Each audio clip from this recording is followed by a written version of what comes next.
আজকে তুই সব সীমা ছাড়িয়ে গেছিস। আজকে তোর মজা দেখাচ্ছি, চ আমার সাথে।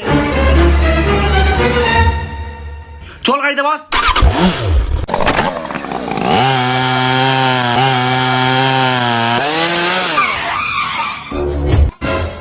চল নাম। শ্বশুর মশাই, ও শ্বশুর মশাই, বাইরে আসুন। কি হলো জামাই বাবাজি? সকাল সকাল আমার বাড়ির সামনে এসে চিল্লাচ্ছ কেন? আপনি আমাকে একটা কথা বলুন, বিয়ে করার সময় তো খুব বলেছিলেন আপনার মেয়ে নাকি খুব বুদ্ধিমান। আরে জামাই বাবাজি, আমার মেয়ে কি এমন করলো যে রাস্তার মাঝখানে এসে তুমি এরকম চিল্লামিল্লি করছো? কি করেছে? ওকে আজকে সকালে আমি 10,000 টাকা দিয়েছিলাম বাড়ির মালিককে ঘর ভাড়াটা দেওয়ার জন্য। ওই 10,000 টাকা পুরোটাই শপিং করে ফেলেছে।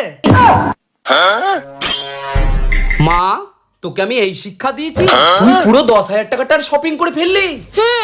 কেন মা, 100-200 টাকা বাঁচাতে পারলি না?